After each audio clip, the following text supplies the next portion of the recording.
So the subject for today, for this morning, is traceability. I want to spend the whole morning on it. So traceability, it's an issue which, when I first started my career as a food safety officer, working in the fishery sector and quality control, nobody ever mentioned this term. It has become increasingly important over the last 30 or so years, and now occupies a major part of the work of us as inspectors, and also ensuring traceability has become a very important part of the work of fishery business operators to ensure that they can demonstrate and apply the principles involved. So what is traceability? Well, FAO, WHO define traceability as the ability to follow the movement of a food through specified stages of production, processing and distribution. This is a definition which is in the FAO WHO procedural manual, and that's it. That's all they say about it. It doesn't really actually say very much about what you should do, how you should do it. It's just the ability to follow the movement. Personally, this doesn't seem to me to be a very helpful definition. What does this mean, ability to follow the movement? But clearly the intention is that traceability should facilitate or provide knowledge or data regarding the history and identity and source of a product. And it's important to mention that it's a management tool which allows us to, it provides data which allows us to make better decisions about food safety, but per se, as such, it does not make food safe. So it's an enabling tool. It's something which allows actions to be taken if food is found to be unsafe, such as taking it from the market or taking it back from consumers. So we can say that the objective, which is a definition in another codex guideline, is the objective is to be able to identify at any specified stage of the food chain, from production to distribution, from where the food came. But it specifically mentions one step back, and to where the food went, in other words, one step forward, as appropriate to the objectives of the food inspection and certification system. So these principles of traceability are a small section within this codex guideline, which covers product tracing as a tool within the food inspection and certification system. And it's important to mention that although it's defined by codex and it's described by this codex guideline, it isn't, having a traceability system is not set out in codex as having a requirement. There is no codex standard which says food business operators should have a traceability system. So as far as codex is concerned, it is a voluntary requirement. Now that's important because it means that if you are going to require traceability as a condition of import, for example, then you have to be able to justify it from a risk assessment point of view. And in fact, several countries have done so. Several countries have included traceability as a legal requirement in their regulatory framework. I mean, it is a modern requirement, and when we review food legislation, we often find that traceability is not explicitly required, and it's one of the typical recommendations that is made, is that if you're going to revise your regulations, then perhaps a traceability requirement should be included. So in the EU, it's only since 2002, it's only 15 years ago that this requirement came in as a result of the food law reform which took place between 2000 and 2004. You'll be aware, many of you who've been in this business for a while, that before 2000 we had a whole series of vertical directives. In the fishery sector we had a fish hygiene directive, we had a poultry hygiene directive, we had a meat hygiene directive, we had a dairy hygiene directive.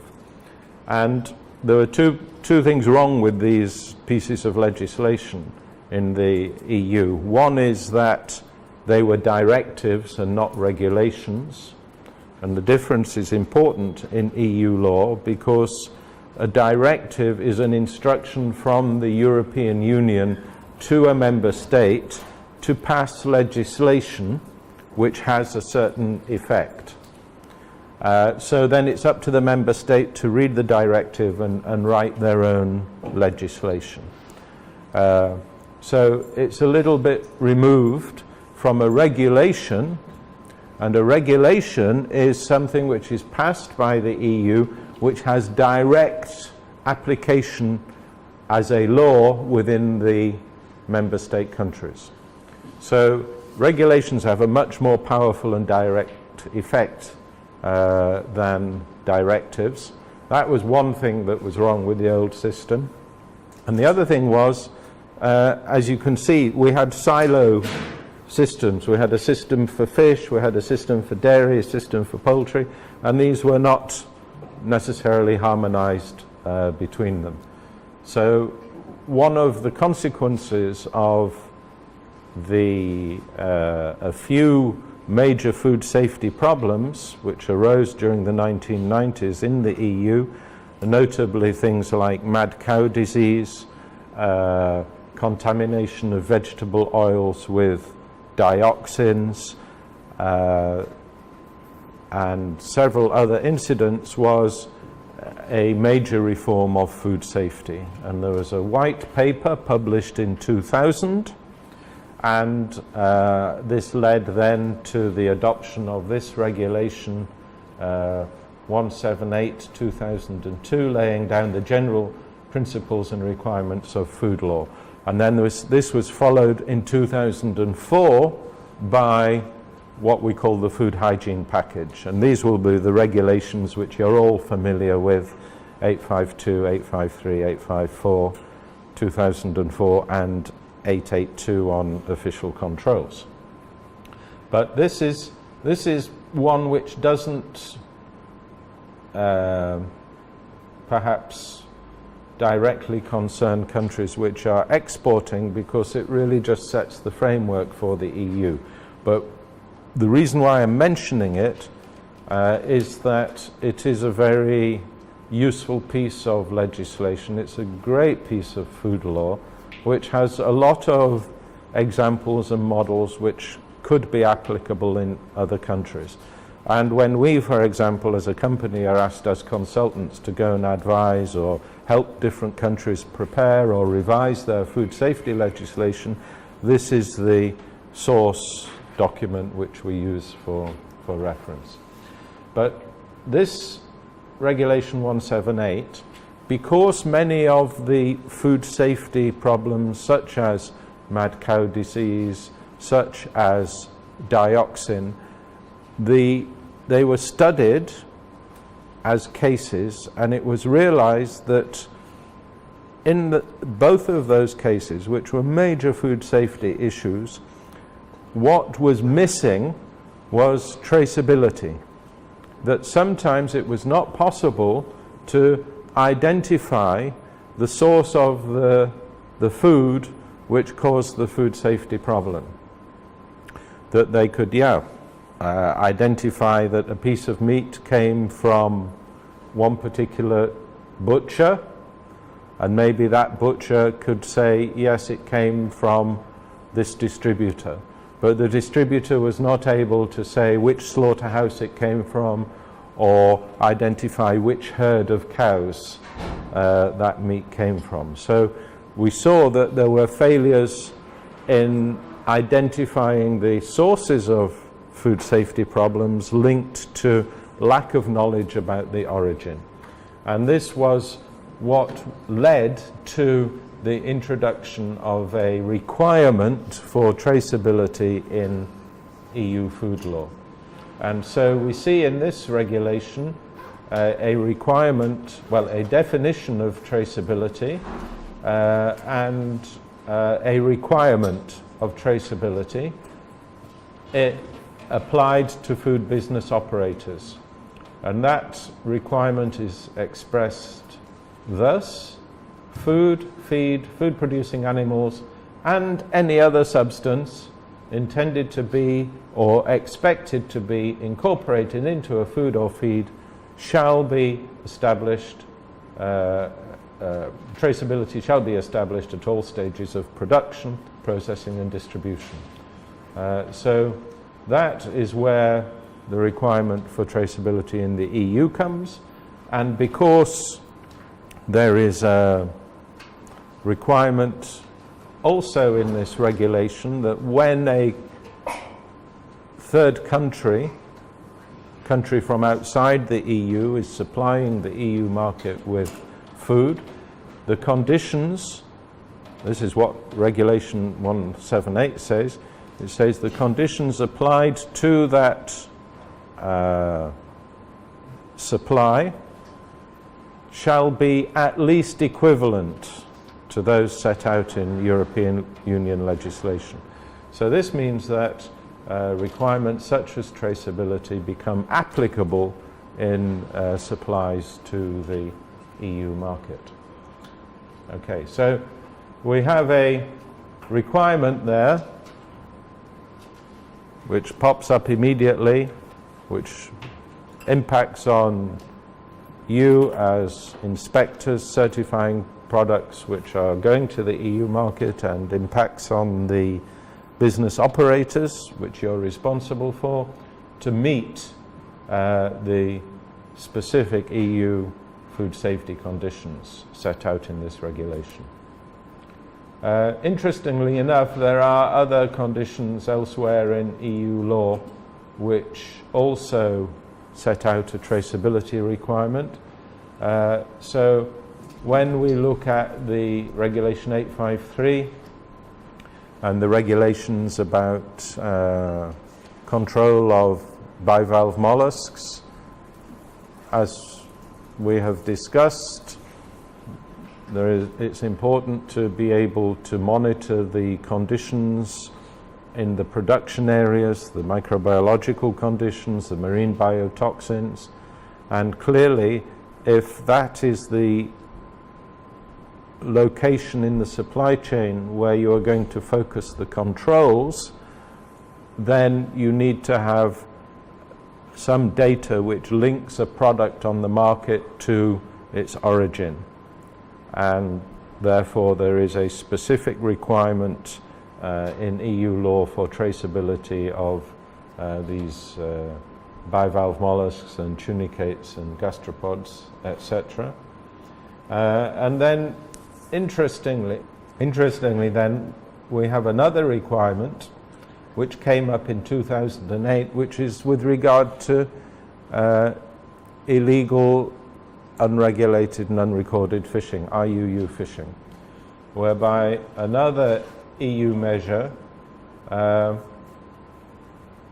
this Regulation 1005 of 2008, established a community system to prevent deter and eliminate illegal, unreported and unregulated fishing, and established a requirement for a catch certificate, which means that a competent authority, it doesn't have to be the same competent authority as responsible for sanitary conditions, but a competent authority responsible for fisheries controls is required to certify that fishery products exported to the EU have been caught in accordance with national legislation.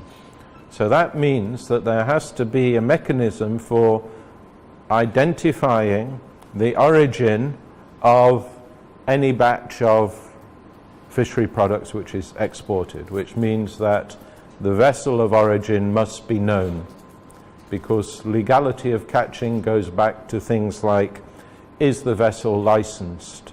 Was it operating at that time in accordance with the law? Was it fishing only where it was supposed to fish? Was it submitting the required catch returns? Was it filling in the logbook, etc., etc.? Yeah. Actually, I learned from them there are even regional member states who are even no requesting certificates even for regional trade. Within Cariforum and the OECS. Because recently St. Kitts started requesting from us. We do. Oh, really? Yeah, St. Kitts.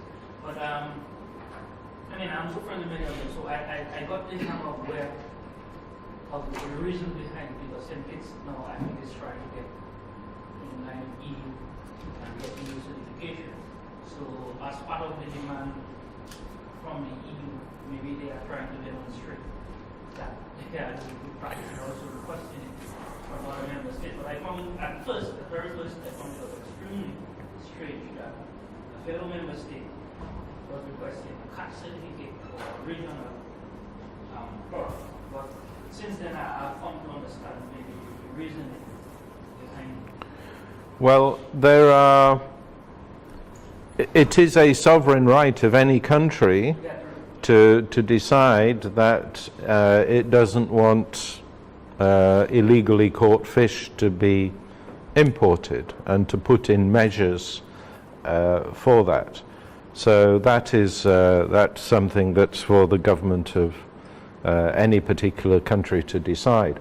But also bear in mind that, and this is where all of these things get rather complicated, the global fish trade is not simply a matter of you have some fishing boats, they land some fish, and then you export it to a country. Or you process it and export it to a country. That processing operation will receive supplies from many other countries and then export it to several of its markets. So if you take a country like Thailand, for example, it exports, I don't know, $1.5 billion worth of fish a year, but it only catches and produces itself about a third of that quantity. Everything else it buys on the international market. So that means that if you have a country which has a processing industry which is sourcing raw materials globally, and this particularly applies if you have a canning industry, then you have to take care that everything that you buy, that you are then subsequently going to export to other markets, everything you buy has to also comply with the requirements of those markets, right?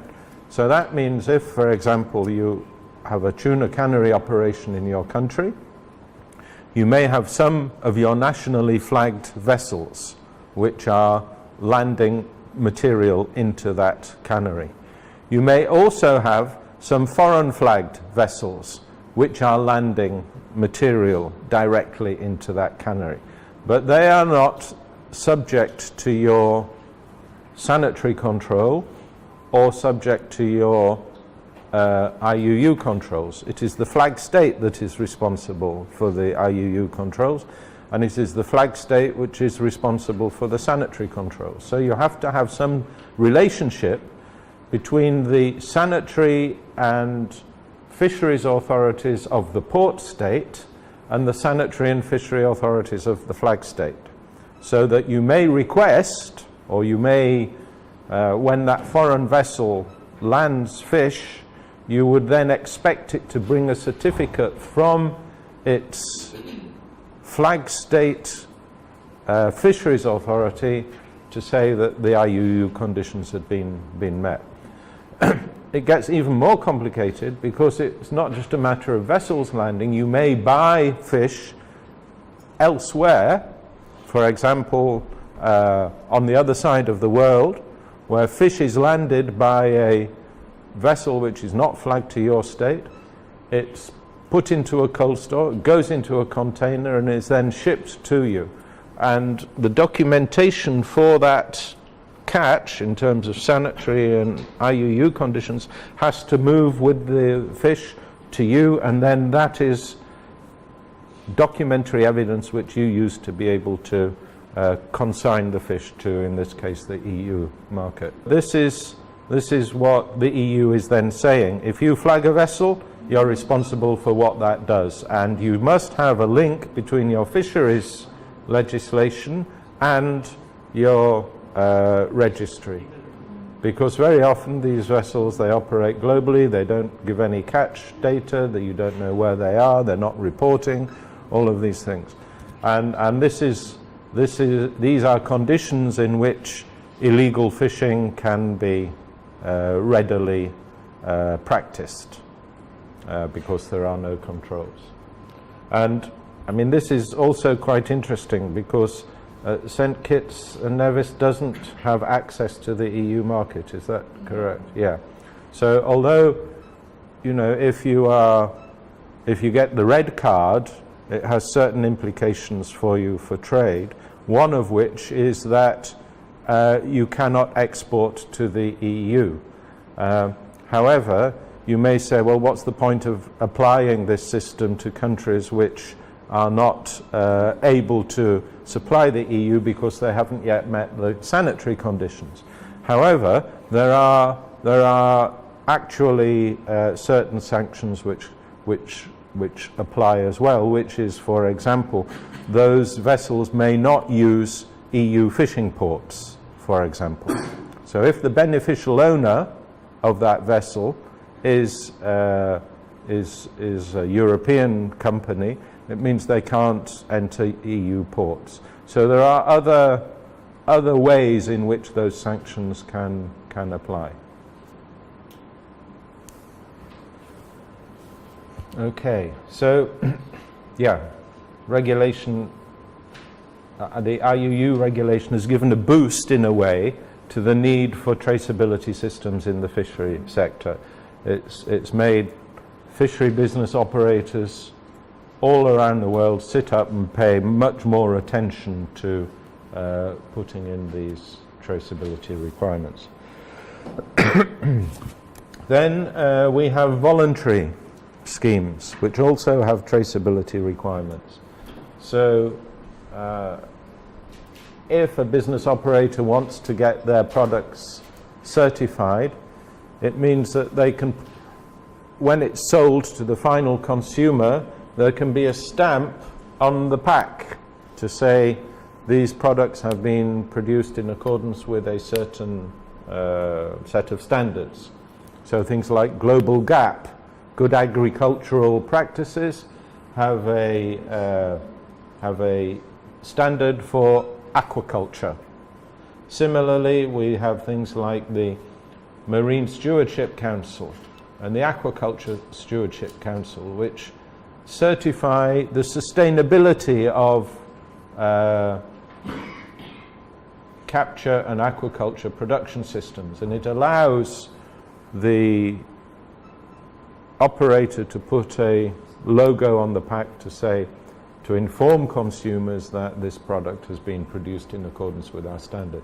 Similarly, Earth Island Institute for dolphin-friendly things. But here, obviously, if you're going to have a system which says the product in this pack has been produced in accordance with our standard, you have to have a mechanism for guaranteeing that what is in that pack actually was produced in that way, and that it hasn't entered into the supply chain from some other source which is not certified. So all of these standards, all of these voluntary certification schemes include a section which concerns traceability.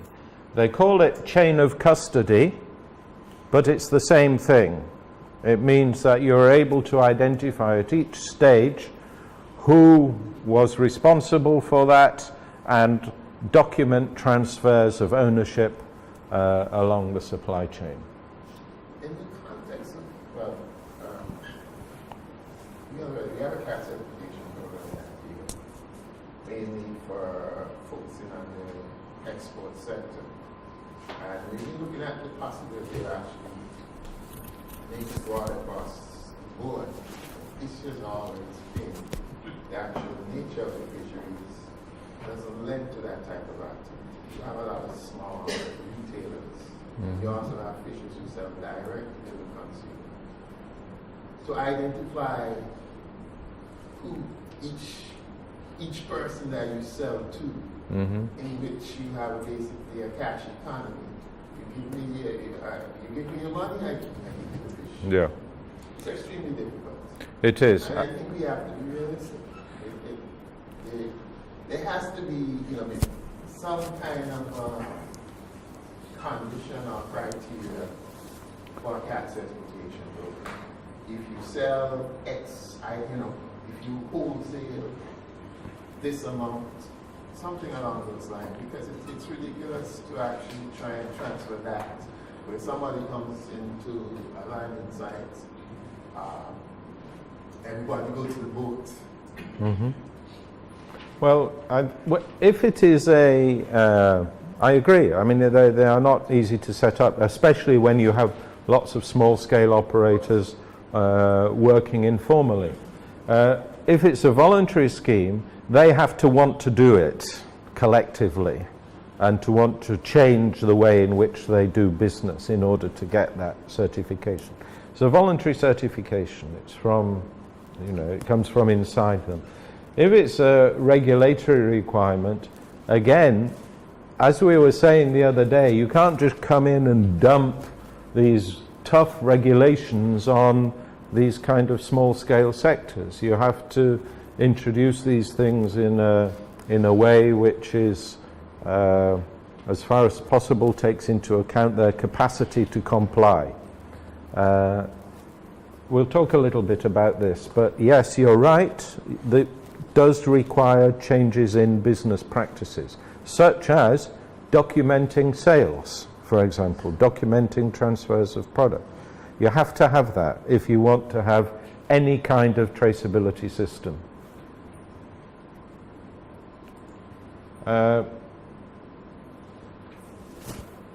So as well as all of these regulatory or system things, Stella. Yeah.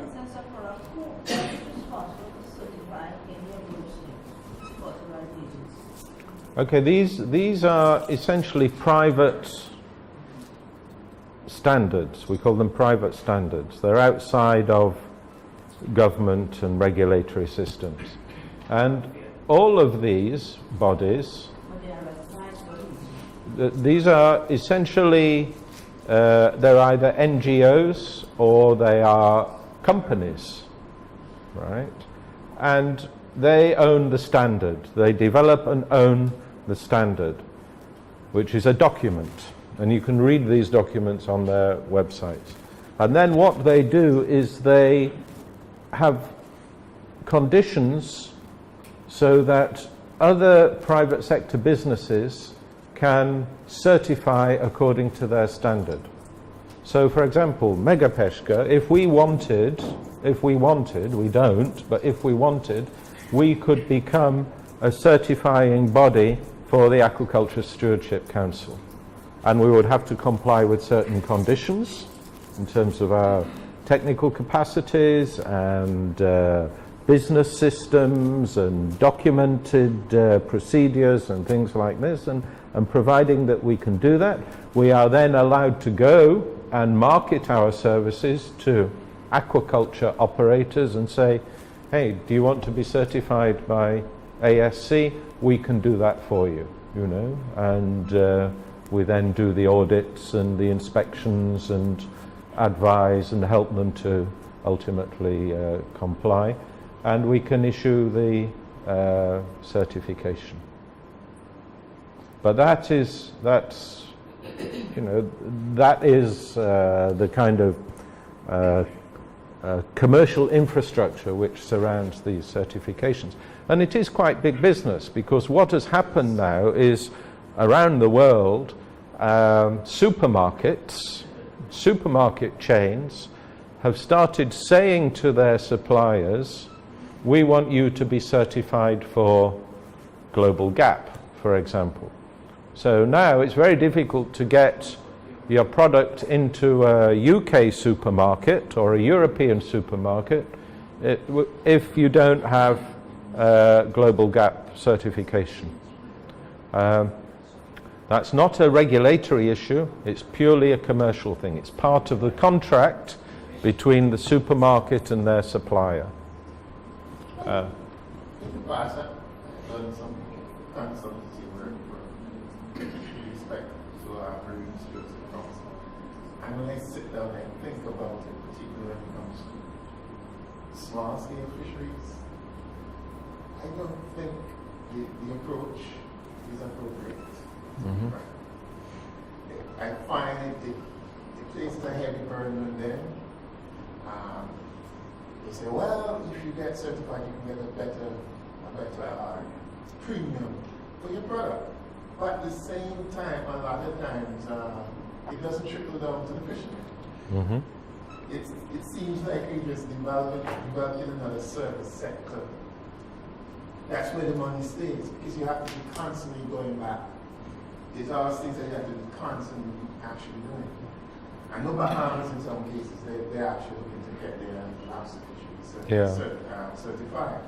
But you can assume they can do it in the sense that you have a lot of multinational companies based in the Bahamas. They have the money.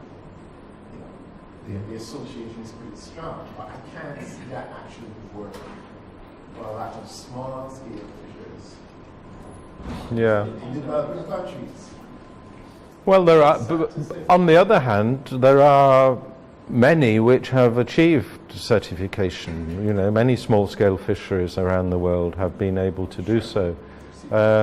And it's a question of, I mean, the costs of certification are twofold. One is, first of all, you have to have a sustainable fishery, and many fisheries are not sustainable. So you have to bring them into a sustainable state.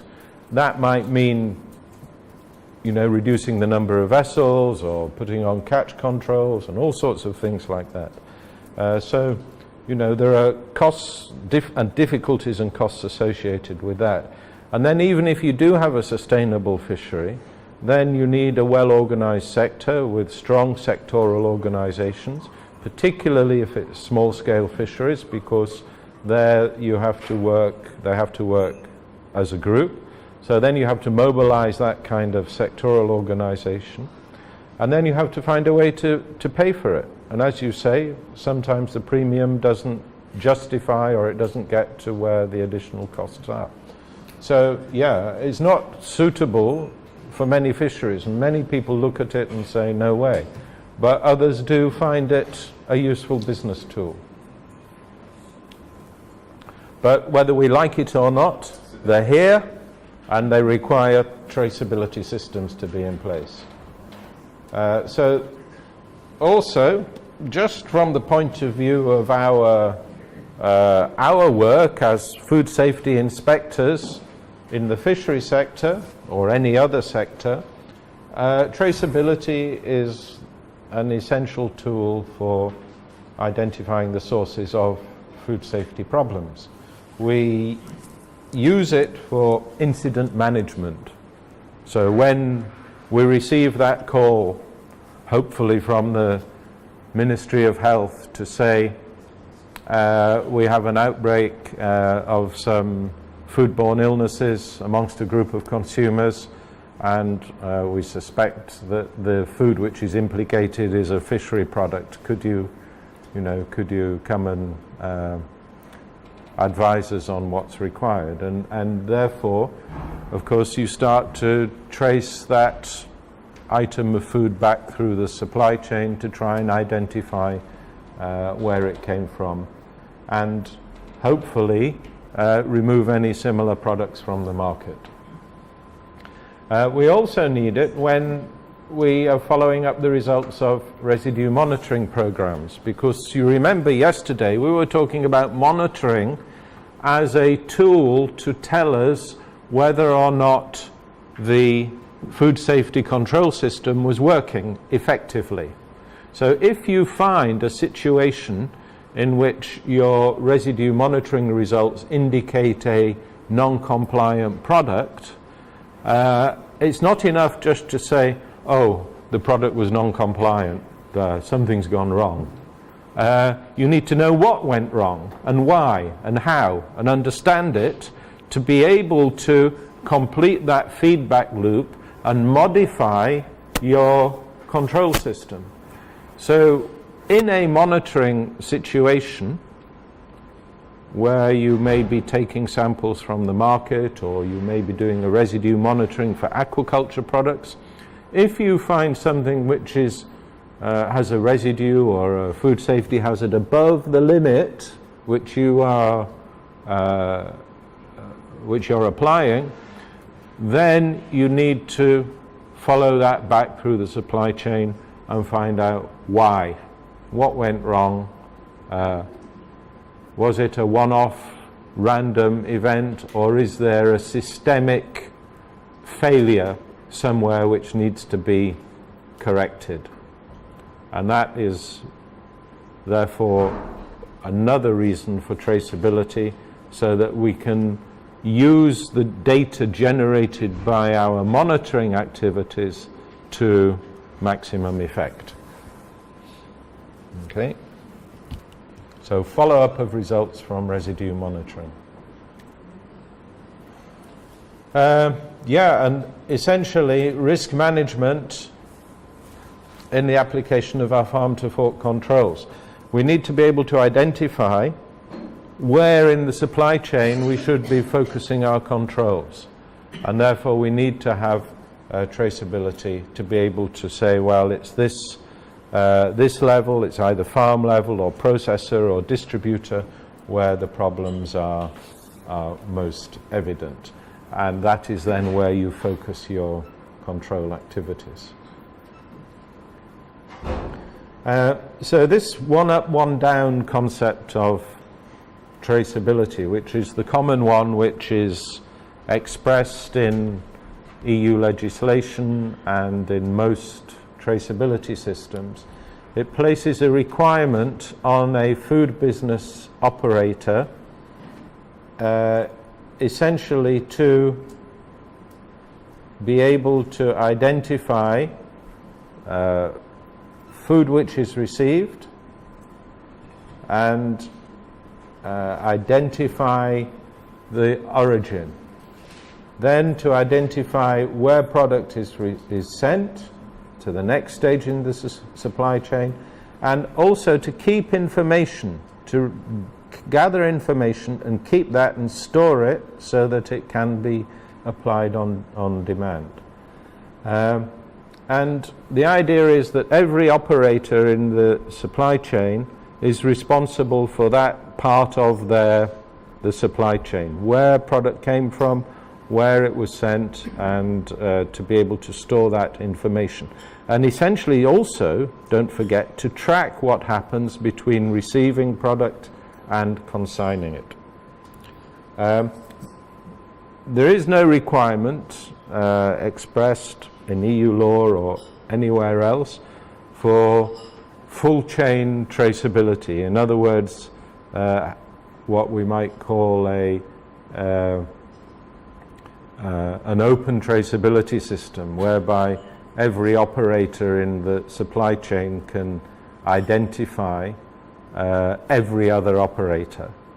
Of course, especially in the fish business, but in all aspects of the food business, one critical piece of your commercial assets is your suppliers and your customers.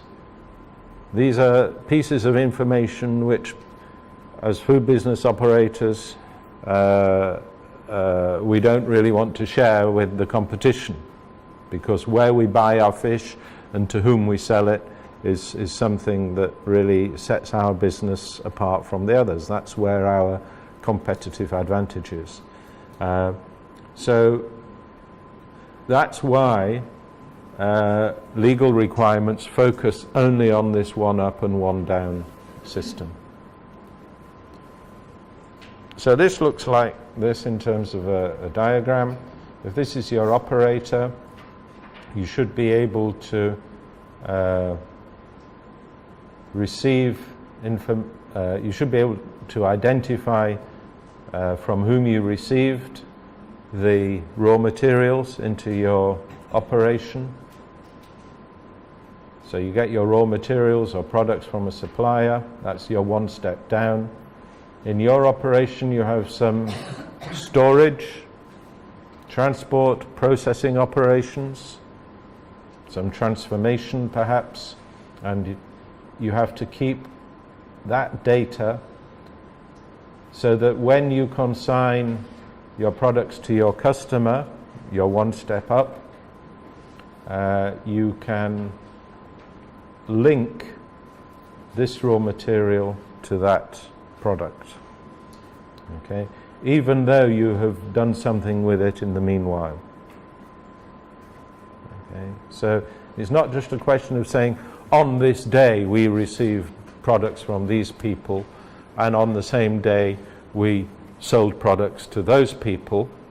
You have to say specifically which products that were received by from a particular supplier ended up in which products were consigned to a particular customer.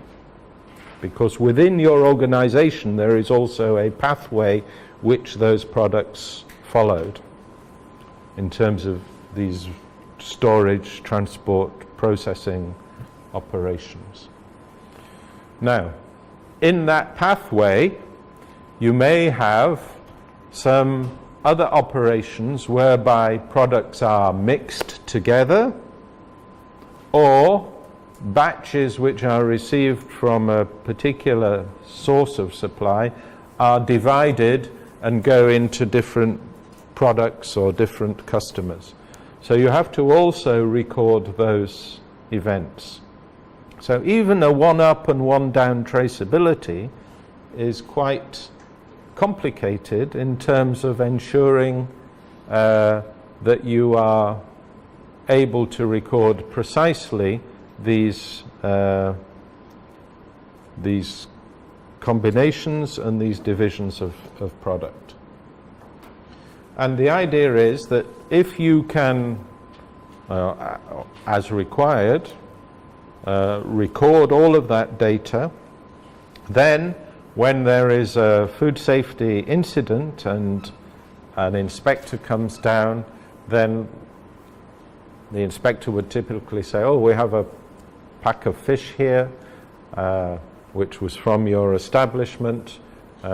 This is the information about it. It was bought on this day. This is the code, the batch number. This is the description of the product. Can you tell me where the fish in that pack came from? You should be able to consult your records and provide that information to the consumer, to the inspector.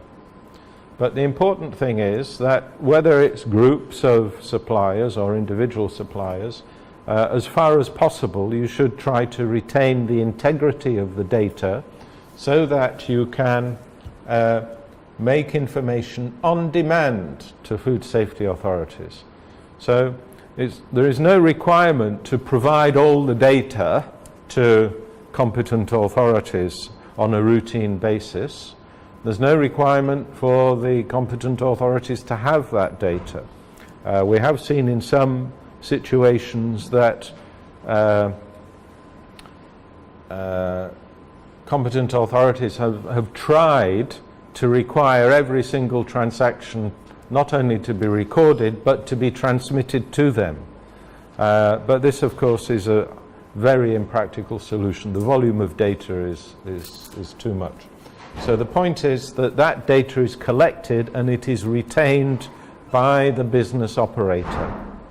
But it is available on demand when we as inspectors need it to be able to trace a food safety problem back to its origin.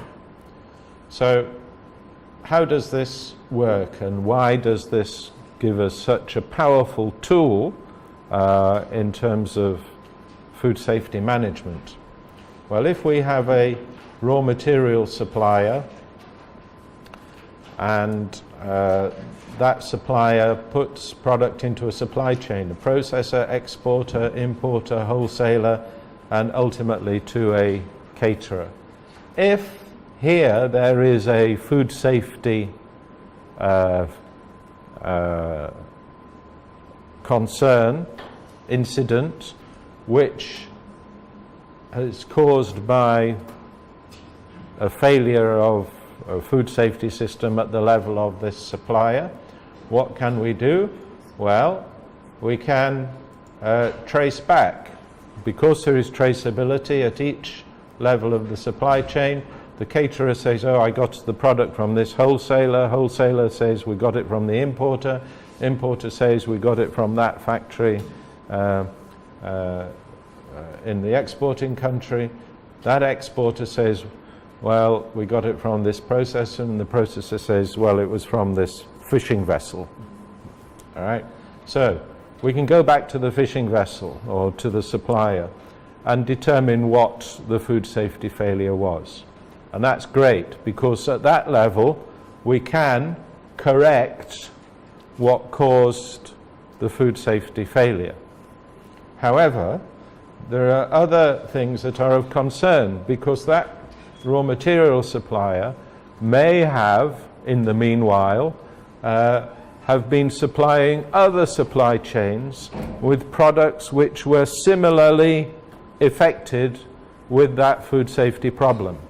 So it could be that some of the product which was identified here has also gone into other supply chains. So other caterers are going to have that problem. And therefore we use traceability as well to trace forward. So we have a trace back to the problem, and then we ask the question, which other products may have been affected by that problem, and where are they now? And how can we take them from the market? And so you have this trace forward, which allows you to go to every member of this supply chain and say, hey, if you've got any of this product produced by this raw material supplier on this day or that day, subject to these codes and so on, if you have any, don't sell it, withdraw it, send it back to the supplier. So ultimately you can even get down to the level of the caterer, and any products which are similarly affected can be withdrawn from the market. And this is where the real power of traceability comes in. It is allowing us to get back to the source of food safety issues and then remove from the market products which are similarly affected. And a lot of work of modern food inspectors is in these kind of activities. And this can apply to different markets and so on. And this is why traceability is such a powerful tool, and why it can be used to ensure directly safer food. So it's not a matter of just prosecuting people for failures, it's also a matter of getting unsafe food off the market. Question. Yes, Ian. How do hotels actually fit into the system? Because I'm assuming that sometimes they buy a large volume and they might do some level Yeah. of processing. So is there like a definition or criteria of what processor is? No, there isn't. All there is a supply chain of buyers and sellers. It doesn't matter what they're doing. And in practice, now in the EU, this mostly works by voluntary measures. Okay? So if a company is producing foods and consigning them to the market via wholesalers and distributors and supermarkets and so on, and then subsequently they find somebody says, hey, there's something wrong with this. They say, yeah, you're right, there is something wrong with it. They've got their records and they communicate directly to all of their customers that have received that product, and they say, if you've received this, please send it back. If you have passed it on to other people, inform them. And everyone in the supply chain does that. And there is of course, there's a financial penalty on the food business operator. It means that this raw material, when they do a trace forward and a withdrawal, anyone who has this product sends it back to who supplied it to them and gets a credit note. Okay? Ultimately, that credit note ends up with the originator of the problem, and they have to honour that. It means but this operates mostly on a voluntary level now. What you do need, and we'll come to this in a while, what you do need is the possibility of forcing this by law. So that if this raw material supplier says, no, I'm not going to issue a recall because it's going to be too expensive for me, you can force him to do it by law and issue a withdrawal notice for a certain product, so that if the business operator does not comply, you can then fine them or prosecute them, or, you have to have a legal means of forcing this to happen as well. So modern food laws should also have, as well as the traceability requirement, they should also include these tools of withdrawal notices. And it can get complicated. So if you look at this farmed fish supply chain, supply chains are not quite as simple as this straight up and down. They're complicated things. So in farmed fish we have fishermen maybe supplying trash fish, we have agricultural feed suppliers and millers, fish meal factories supplying fish feed producers, fish feed wholesalers, we have broodstock suppliers, we have other aquaculture input suppliers such as medicines, supplements, and so on.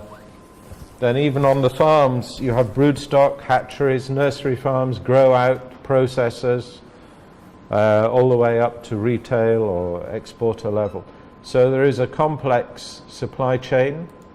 Similarly for capture fisheries, it's not always straightforward. Fish can move around an awful lot, change hands several times between different traders before it reaches the the customer. But they do tend to be somewhat simpler in terms of their structure. However, bear in mind that both of these supply chains can be globalized, in that fish may be processed and reprocessed frozen in one place, undergo a secondary processing in another place, tertiary processing in another place. So, for example, nowadays, I live in Portugal. Our national dish is salt cod. It's also a very important dish in this region. A lot of the cod which enters the fish salting business is caught by Russian vessels operating in the Barents Sea, north of Norway. It's frozen on board. It is discharged into reefer vessels or to containers, and it is shipped to China, where it is thawed out and processed into wet salted cod. There it is split and salted and so on. Then it's shipped by container to Portugal, where it enters another processor who finishes the drying off into the hard product. And then it comes onto the market and may at that point be exported to this region. You know, so there you have a supply chain which is global and rather complicated to maintain traceability across all of those transactions, but not impossible, and it can be done and should be done.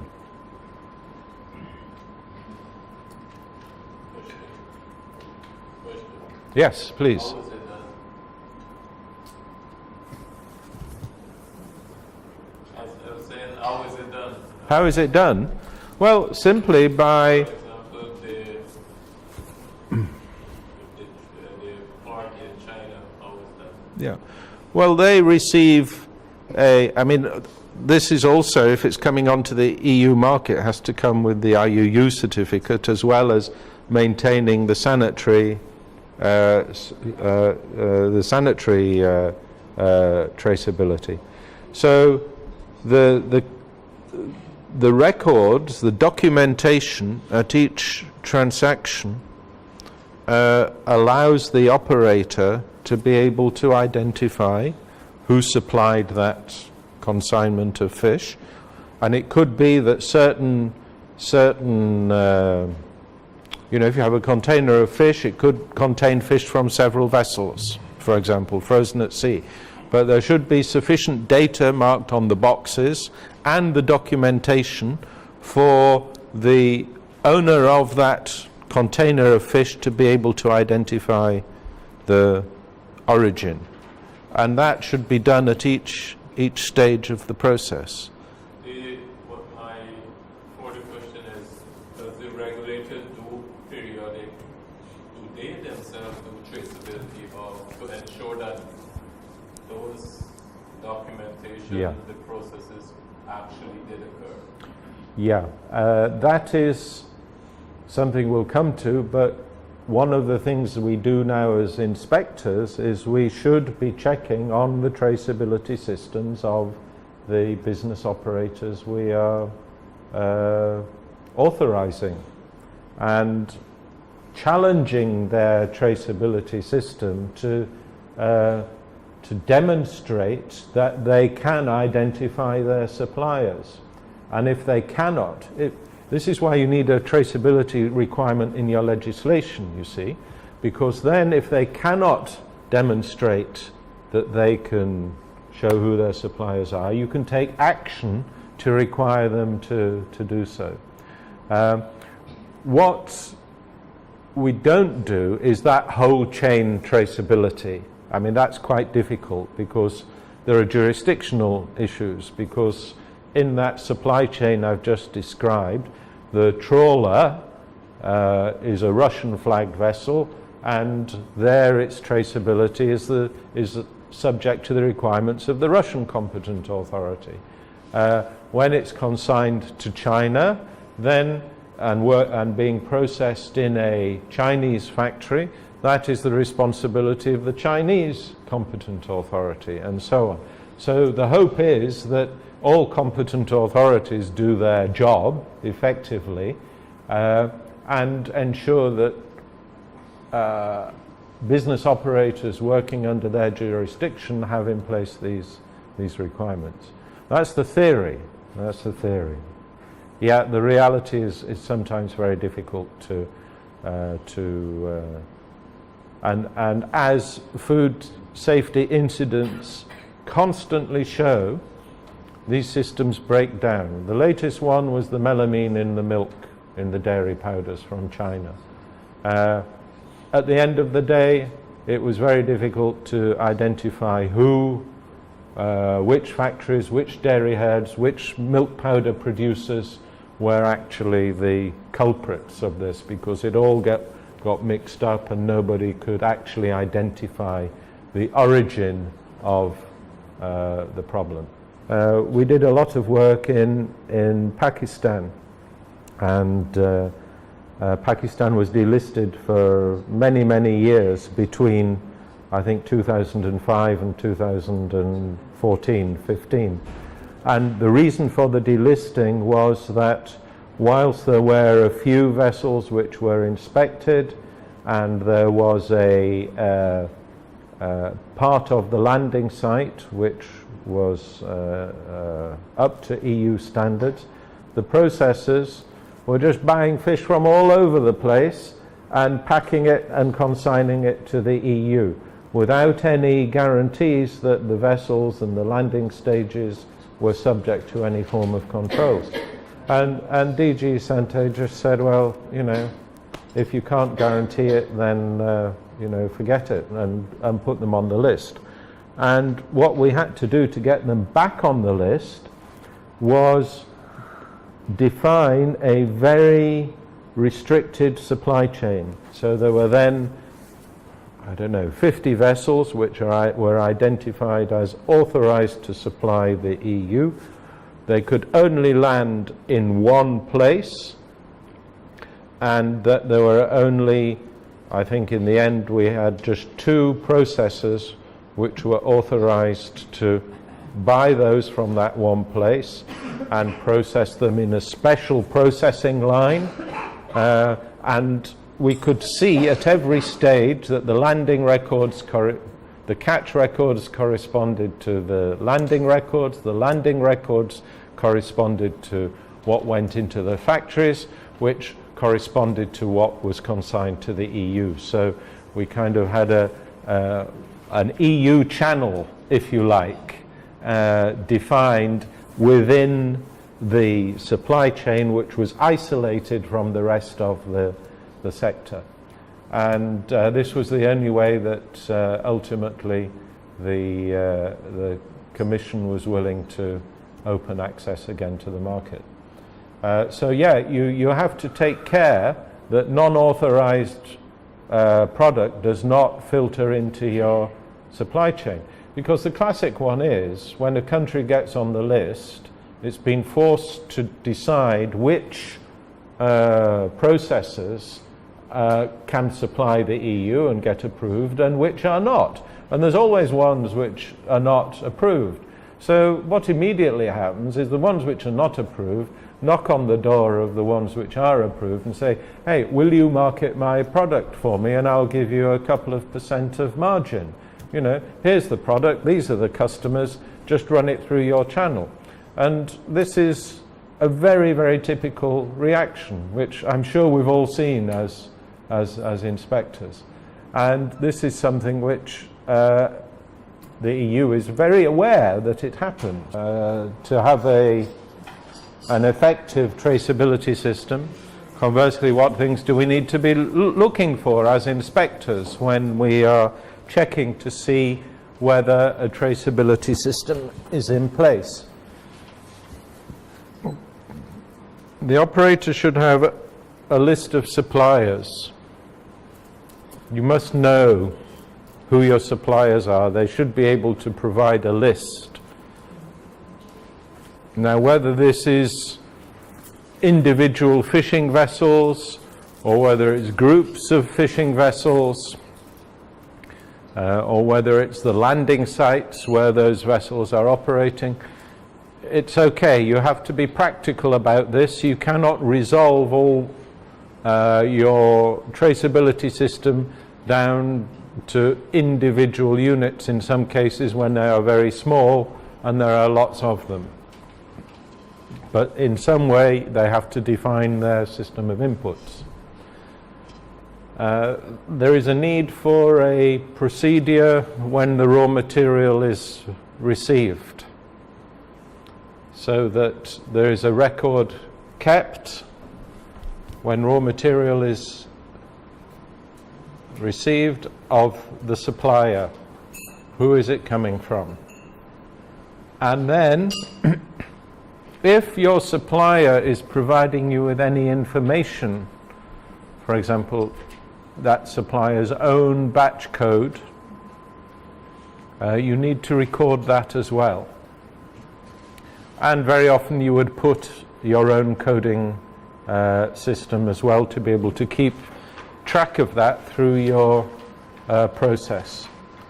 Now, because you may be receiving, as is often the case, supplies from several different suppliers, raw material from several different suppliers, if you're going to have traceability, ultimately you have to keep batches separate which come from different raw material suppliers.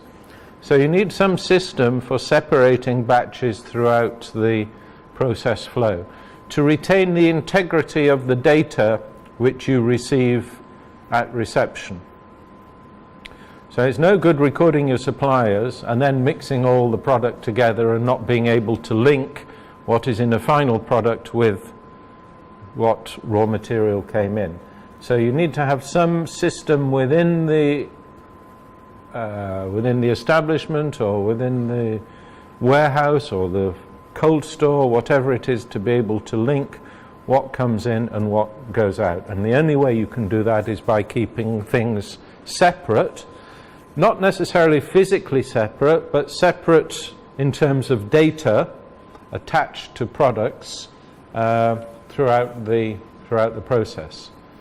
And then when the product is finally finished and packed, some system of coding to be able to identify it subsequently and link it to the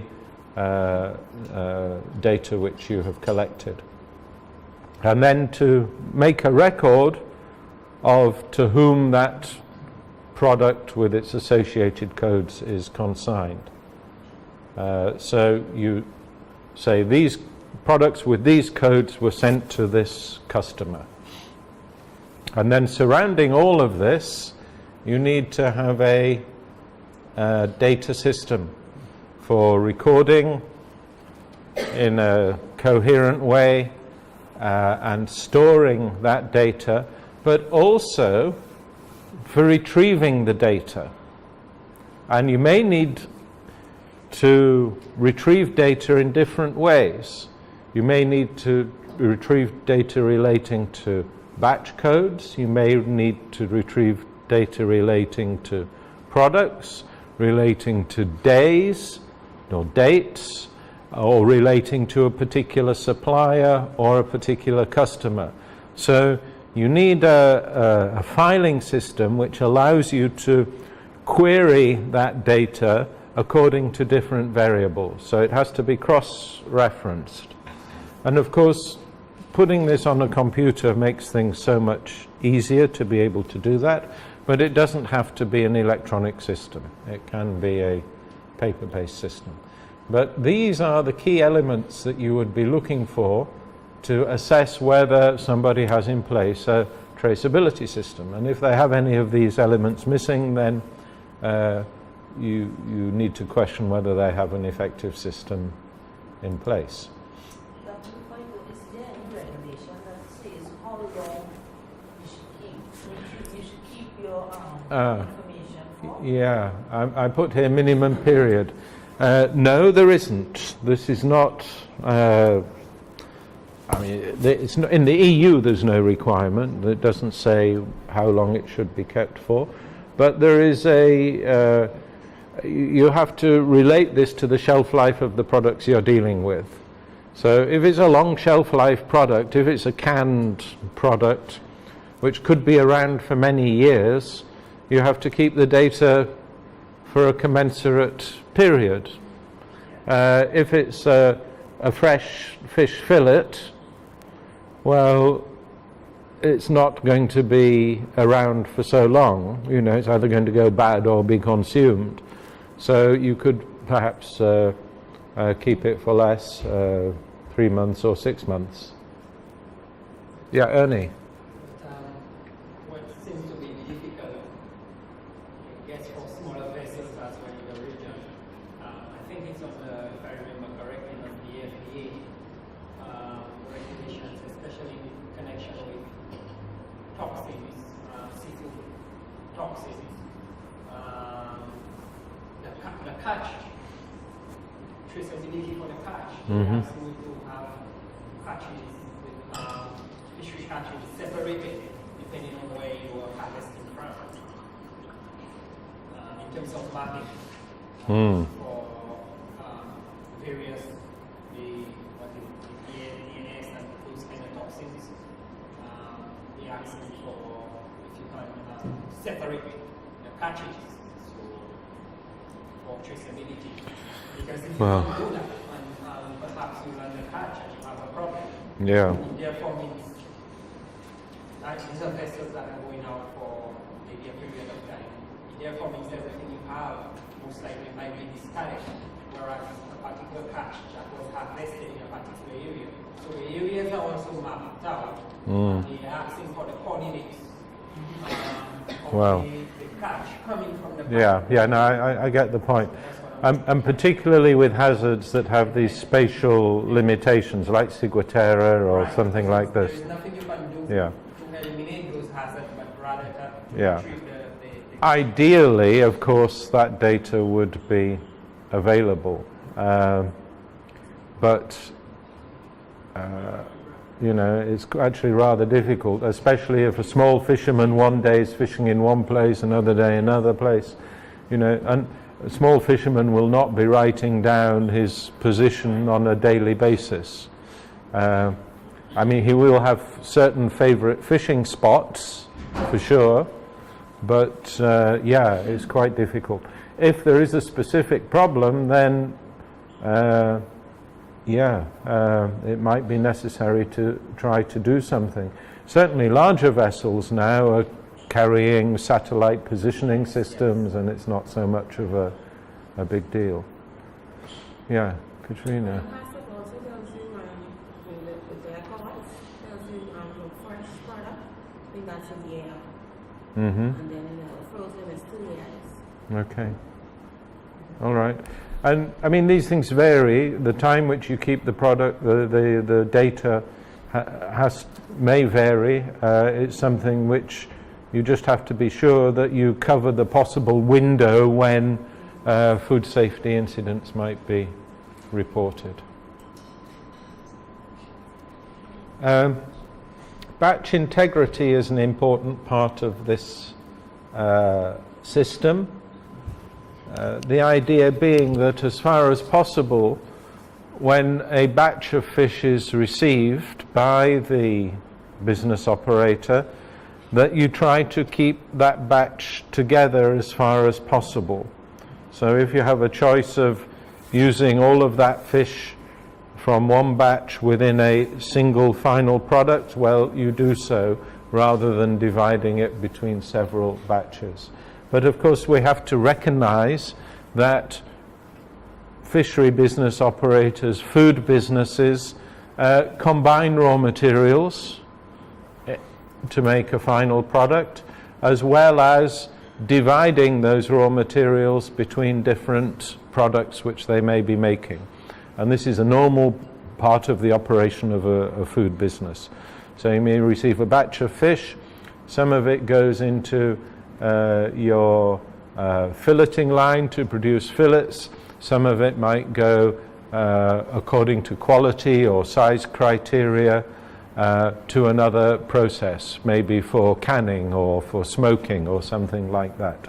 So you cannot always guarantee that batch integrity is going to be maintained, and therefore you need this system which records when a batch is divided. So You've received a batch of raw material, you've given it a code, then at one point in the process, you're going to divide that, and one part is going to end up in one final product, another part is going to end up in another final product.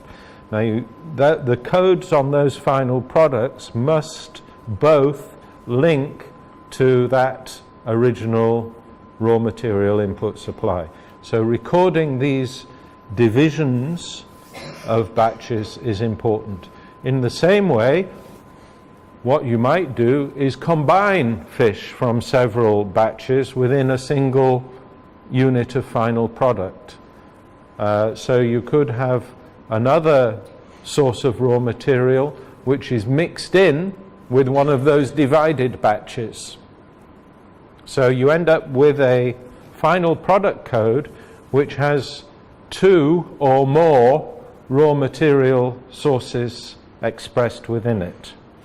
Now, you don't necessarily know which bits of that final product code come from which raw material. That's okay, because it's mixed up in some way, like this surimi process which I mentioned. And you cannot avoid the situation that you don't know exactly whether it's from batch A of raw material or batch B of raw material.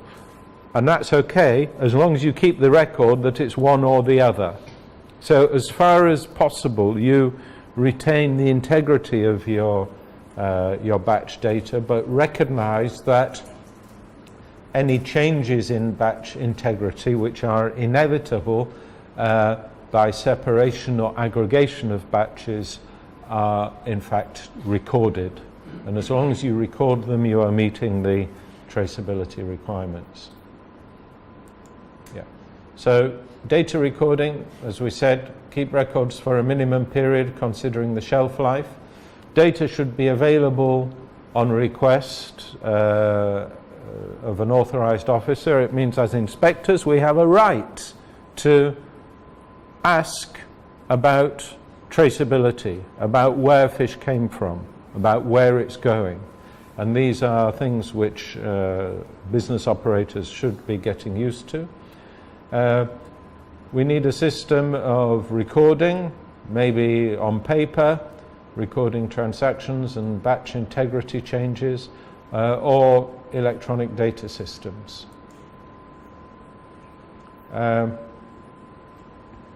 Okay, then there is another aspect to this, which is when I have received fish from another business operator, that product, ideally, if that operator has in place an effective traceability system, there should be a batch code on that final product, right? That batch code is not one which I would want to use because my system of coding is different. So, but what I need to record is that batch code, because that is the information which, if I need to refer back to that supplier, for example in the case of a traceback situation with a food safety incident, I need to be able to quote that code to that supplier, because he may on a certain day have supplied me with a range of products with a range of different codes. So it's not good enough just to say, oh yeah, this tuna you supplied to me on the 7th of December 2016, because maybe there were several batches of tuna, each one differentiated by a separate code. So where I receive then that raw material with several codes defined within it, I need to be able to maintain the integrity of that data as far as possible throughout my processing and storage and business operations. And of course, if I then subsequently combine his codes batches, his batches, as defined by different codes, I should be recording that as if they are from separate suppliers. Okay? So there's a requirement not just to maintain my own traceability, but as far as possible to preserve the integrity of the data which is provided to me by my suppliers. So ensure that process management and record keeping retains, as far as is reasonably practicable, the integrity of information which is passed to the operator by the supplier. And then in the same way, that when I consign products to my customers, I will be consigning maybe several batch codes to a single consumer, and pass along information to them to make sure that those batch codes are clearly indicated, so that they can also perform in the same way to maintain the integrity of that data. So ensuring that when the batch is consigned, information is transferred to the consignee, which allows the operator to subsequently identify the suppliers. So within those batch codes, I have put on my final product, I'm able to identify which of the original raw material batch codes are within each of the codes which I subsequently pass to my customer. So that there is a linkage then between the product I'm sending and the product which I received. So this is like an internal traceability system, being able to keep track of the flows of product within your own production system, especially when you're combining batches or dividing batches, and ensuring as far as possible that batch codes and data which is supplied to you is preserved in the way in which you communicate to your customers. So that can get quite complicated, as you can imagine. You know, in a large processing operation with lots of different raw material suppliers, processing multiple lines across different species with different products and selling to a wide range of different markets, you can see that this becomes quite a challenge to keep track of all of these things. And this is one of the difficulties in getting traceability systems up and running. And particularly if it's a small operator, how to do this in a sensible way. Well, at the very basic level, this is the kind of form which sometimes we suggest for basic transactions. And this is the point. Transactions must be documented in some way. If there's no documentation of a transaction, then you cannot even have the most basic of traceability systems. So this is a form which we've proposed in several regulations or something like it as the minimum requirement for traceability when a transaction is being made between a supplier and a buyer in the supply chain. And very simply, you have here at the top, you probably can't see it very well, but this is your supplier identification. So we're asking for the name, a registration code, and a supplier address.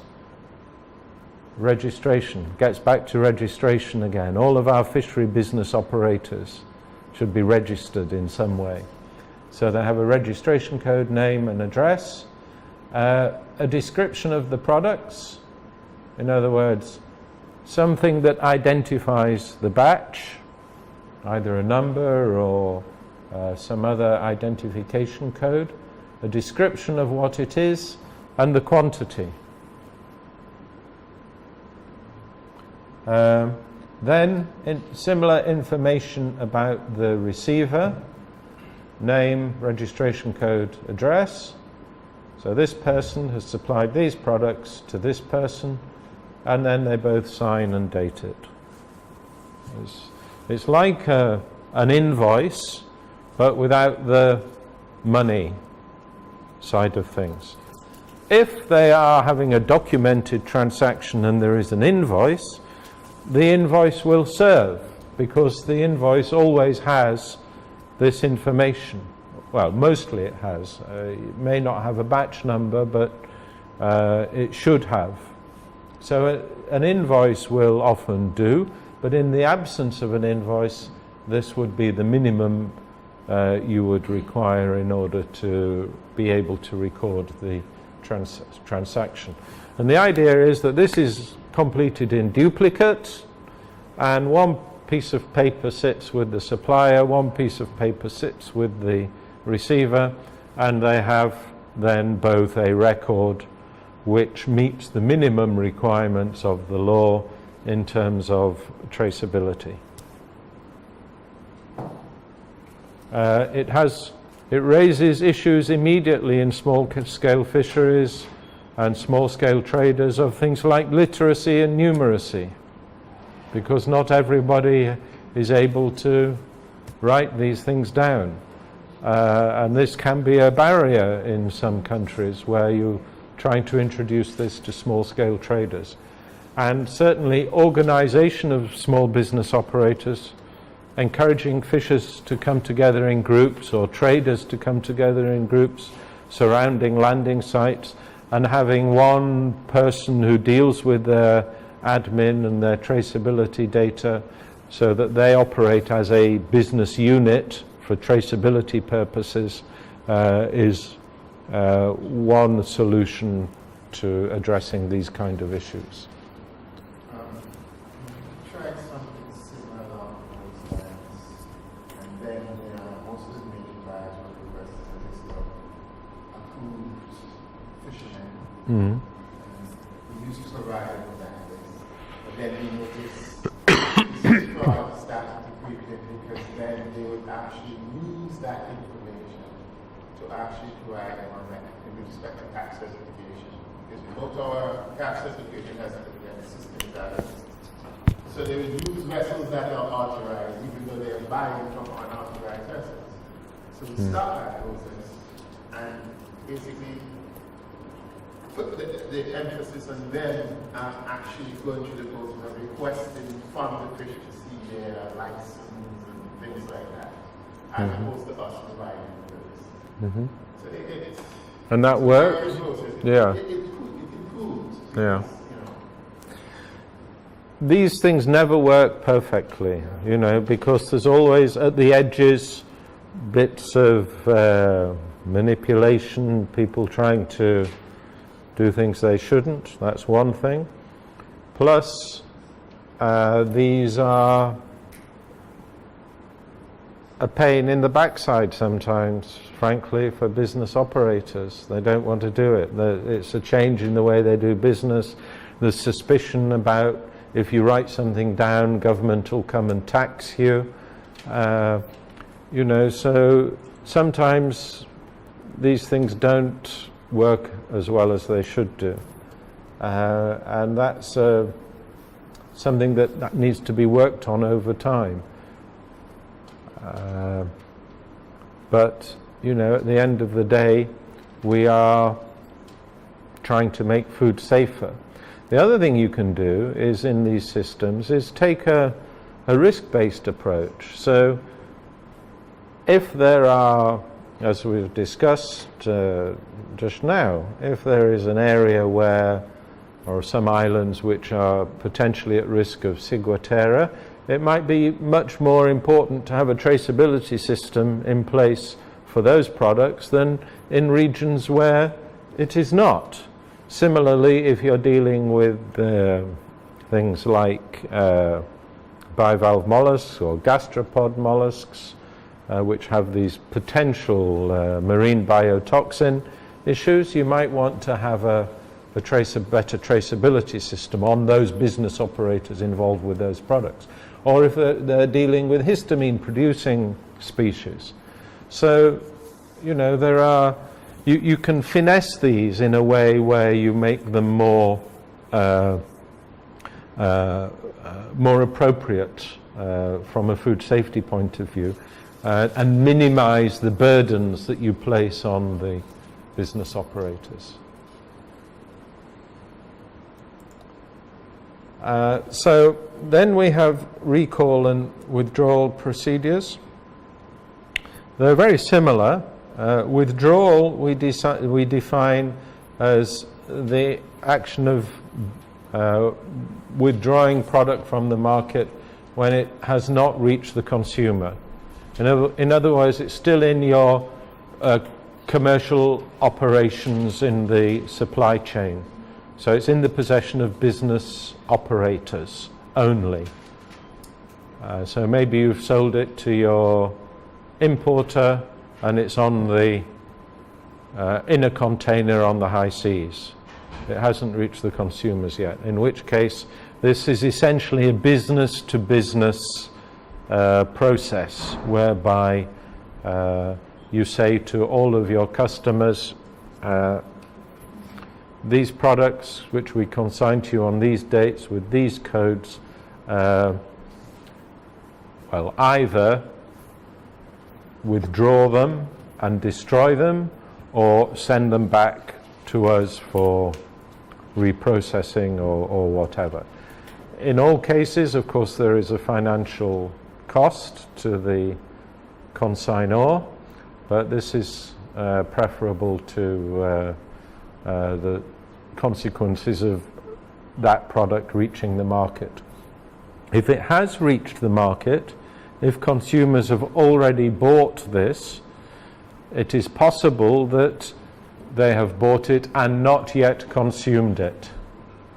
So the recall is a much more profound exercise in that you have to then invest in a public information campaign to reach the consumers, so that if this is sitting on my cupboard shelf, I'm given information that certain products with certain codes should not be eaten and I should take them back to where I bought them for a refund. So that is the difference between a withdrawal and a recall. And the idea is that the business operator should possess a written plan to say how these exercises are going to be conducted and implemented. And the plans should set out clearly the steps that need to be taken, who is responsible, what are the procedures to be followed, and what should be done with the products which are subject to a recall. And so we can usually indicate in the legislation that there is a duty on the fishery business operator to implement a recall or a withdrawal, and these can be voluntary. Ideally they are voluntary. When somebody realizes, oh, we've consigned something to our customer that doesn't meet requirements, let's communicate with them and get it back as a responsible business operator. Or on request of the competent authority.